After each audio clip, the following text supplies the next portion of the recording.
My name's Chris. I'm an alcoholic. Hi, Chris. By the grace of God, I've been sober all day today. It's good to be home, and it's good to be invited home. It's good to see family and some of the people that raised me in this program. I say by the grace of God, I've been sober all day today because that's how my sponsor did it, and I can give what was given to me freely, and I try to stick to the way that it was given to me, and not put my little twist on it and make it Chris's program or Chris's message, but the message of Alcoholics Anonymous. I've been clean and sober since at least May 1st, 2002. I don't remember the exact date. And what I do remember is that I came into these meetings after being pestered by a roommate that I had. And eventually caving in and coming in here. And I had some experience with the fellowship because I've been a member since 1997. And I told him I did all that before. I've done that. It's too late for me. You know, and I had all kinds of doctors and other people confirm that and validate that for me, that it was far too late. And I know what you're thinking, you know, how can somebody this young possibly have been that far back? But I can tell you in honesty, I carry with me the stories of tens of thousands, maybe more, about alcoholics and addicts. And there are very few I've heard that were worse than mine. I'm not going to talk about hardly any of those because that's not why we're here. My father grew up in a very different way than I did. He had a wealthy family. His father was an engineer. They had a 9-bedroom mansion in Pennsylvania. He had every opportunity afforded to him. He was a chronic alcoholic of the hopeless variety. I am a chronic alcoholic and addict who had nothing handed to me whatsoever.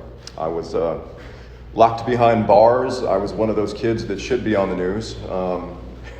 In my room, in my home, since I was a child, I was constantly told that I was evil.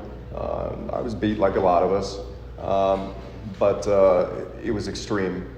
And I didn't eat breakfast with the family. I didn't eat dinner with the family. I didn't do anything with anyone. I was alone, in solitude, in a room with nothing but a bed, a desk, paper, and fiercely enforced instructions on what I could draw and what I could not draw. I swore on stacks of Bibles and got smacked and beat anyway, even when I was telling the truth. I was a very sad kid. And I went from that to getting beat up at school all day long. This was, late 80s and, the peak of the gang era. And I didn't grow up in the greatest of neighborhoods, and I was scrawny. And it wasn't fun. So my dad and I had very different backgrounds and very different experiences, and we were very similar people. We suffered from the same fatal and progressive illness. We call this a disease, but in the big book it technically says it's a malady like a disease. I'm a bit of a big book thumper. That's just how my sponsor was. But my malady was severe. So I had already gone from drinking and using, with fun, to drinking and using with problems, to drinking and using and just problems at a very young age.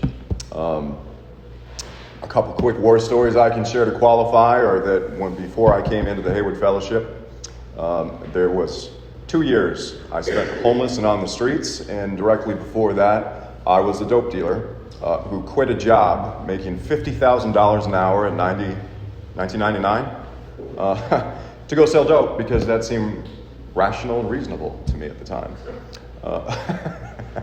And before I left that apartment, it was so caked in what I was smoking that I had scraped a full gram off my window and smoked it. I had scabies when I was homeless, and if you don't know what that is, it's like lice except they bury themselves under your skin and eat you. And I had it for like 6 months because I couldn't go to a doctor because I didn't want them to know what I was. I was the kid, and it's weird to say that, I was the kid who mothers would grab their kids and walk to the other side of the street to get away from. And I can remember what it's like to be on BART, having finally begged enough change to get on the train, and smell my own socks sitting down. I can remember what it's like to hate everything about myself. All those yets that I had when I first came into the fellowship as a teenager and tried to get sober, and I went to meetings every day. I went to those huge conventions. I was there in 1998 in San Jose. I saw Eric Clapton, Joe Walsh from the Eagles, Robin Williams.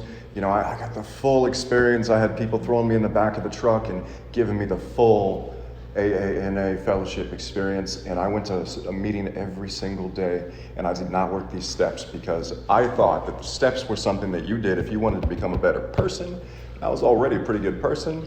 So meetings and not using or picking up in between was the only message that I got. And I can tell you that didn't work for me. It backfired. It was the worst memories of my life.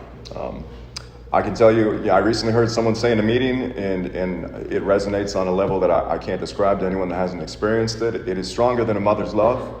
I know what it's like to sit there with someone with a baby on their lap and have them hand me something and have my hand shake because I cannot stop myself from taking it and blowing it away in the corner because of how guilty and how ashamed I am of what a sick, horrible person I was. And watching that baby over the next few weeks bang into walls, knowing that I played a role in that. The thing, with the doctor's opinion, Bill's story, and the first and second steps, they're kind of educational. And so what happened for me is I got here, and I found a sponsor who reminded me of someone in a spiritual experience, and he was different. He didn't talk like other people that I knew, and he walked me through getting to understand more about alcoholism, what it is. And Bob Z was this crotchety old man who didn't like addicts in his AA meetings. And he gave me this story that ended up being something that I have told since then that explains perfectly why I belong here.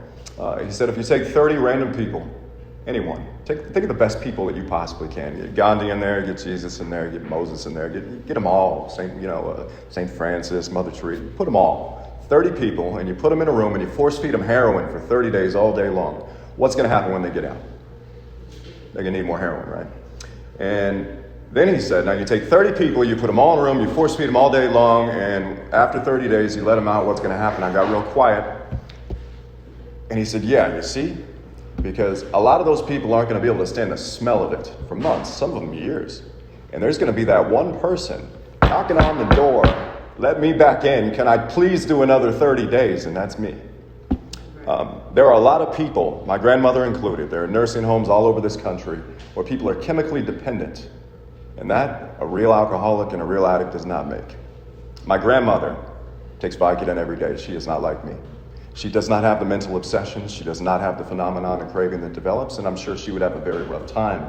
But unlike me, she would not go to all those depths that we go.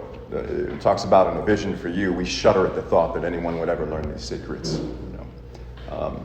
So there's a difference. And I learned in Alcoholics Anonymous that a real alcoholic will drink again whether he wants to or not. A real alcoholic has lost the power of choice. And I'm a pickle. And I can never be a cucumber again. I lost it. So I came in here. I got with a guy that knew the big book and who walked me through it and who showed me it. He showed me it. He demonstrated it through humility. He did not need to correct you when you thought he was a newcomer. He embraced it. He did not need to tell you when you offered him a ride that he had a $100,000 vehicle outside. My ego would need to tell you all these things. Right? And I got to see this in action, and it taught me things. And I can tell you, my life today, it's been 19 years. The way that I am today is very different. The desire from the moment I took my third step on my first day sober, right there on this used to be filthy, right there on the filthy Hayward Fellowship floor, it was removed from me, and the desire has never returned. Not once, not one day, not a smell, not a trigger, not nothing. It's been removed.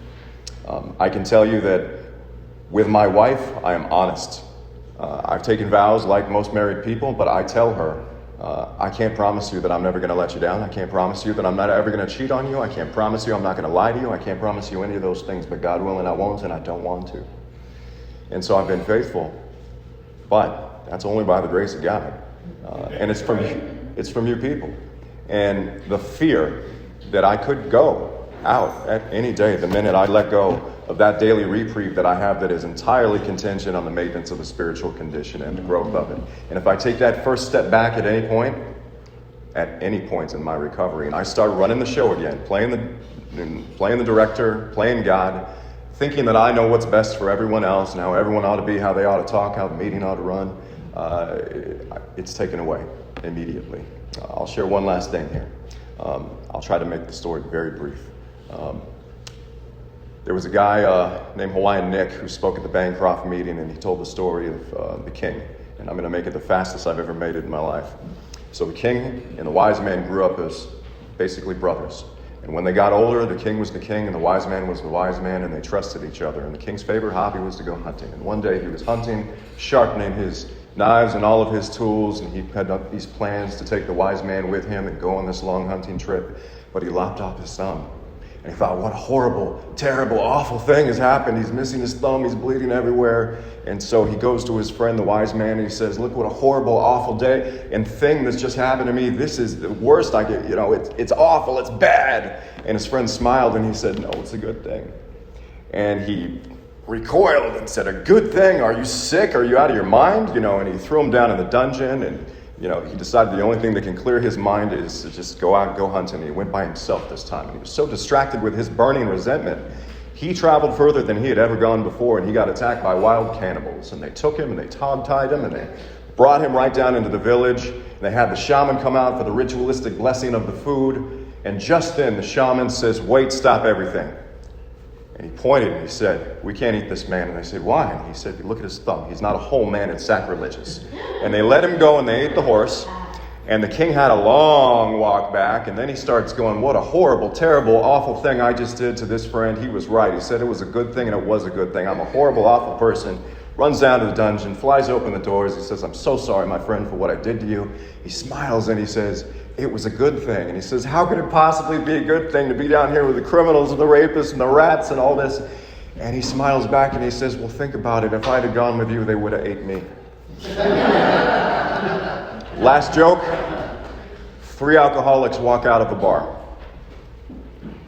It could happen. Thanks for letting me share.